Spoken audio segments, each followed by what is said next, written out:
നിങ്ങളിൽ പലരും ഡിപ്രഷൻ എന്ന അവസ്ഥയിലൂടെ കടന്നുപോയവരായിരിക്കാം, അല്ലെങ്കിൽ പോയിക്കൊണ്ടിരിക്കുന്നവരായിരിക്കാം, അല്ലെങ്കിൽ ഇനി നേരിടാൻ പോകുന്നവരായിരിക്കാം.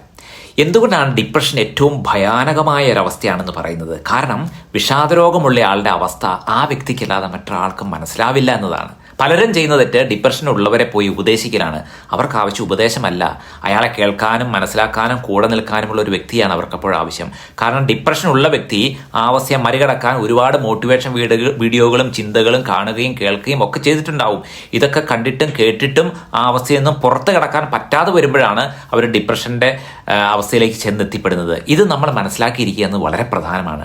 ഡിപ്രഷൻ വന്നാൽ ഒരു മനുഷ്യൻ്റെ മനസ്സിന് താങ്ങാനാവുന്നതിലും ഭാരമായിരിക്കും. ഇനി എന്ത് എന്ന ചിന്തയും നഷ്ടങ്ങളെക്കുറിച്ചുള്ള ഓർമ്മകളും ചങ്കിൽ തറച്ചു കയറിയ വാക്കുകളും എല്ലാം കൊണ്ടും മനസ്സും ശരീരവും ആകെ തകർന്നു പോയ ഒരവസ്ഥയിൽ അവളുടെ മനസ്സ് അത്രമാത്രം പ്രഷർ കൊണ്ട് നിറഞ്ഞതായിരിക്കും. കരഞ്ഞിന് കണ്ണുനീരില്ലാത്ത അവസ്ഥ, ഉറങ്ങാൻ പറ്റാത്ത അവസ്ഥ, മനസ്സിൻ്റെ ആ അവസ്ഥ താങ്ങാനാവുന്നതിലപ്പുറമായി കഴിയുമ്പോഴാണ് പലരും ജീവിതം വേണ്ട എന്ന് വെക്കുന്നത്. വെറും സെക്കൻഡുകൾ മാത്രം നീണ്ടു നിൽക്കുന്ന പ്രഷറിൽ നിന്നുമാണ് പലരും ആ ഒരു തീരുമാനത്തിൽ എത്തിച്ചേരുന്നത്. ഡിപ്രഷൻ എന്ന അവസ്ഥ ആർക്കും വരാം. അതിന് പ്രായമോ കാലമോ ആവശ്യമില്ല.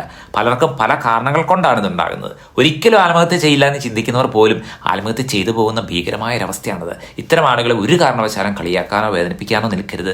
അവരെ കേൾക്കാനും കൂടെ നിൽക്കാനും തയ്യാറായ ഒരു നല്ല മനസ്സാണ് നമുക്ക് വേണ്ടത്. അവർക്ക് ഉപദേശമല്ല വേണ്ടത്, ചികിത്സയാണ് വേണ്ടത് എന്ന് മനസ്സിലാക്കുക. തുറക്കട്ടെ മനസ്സുകൾ.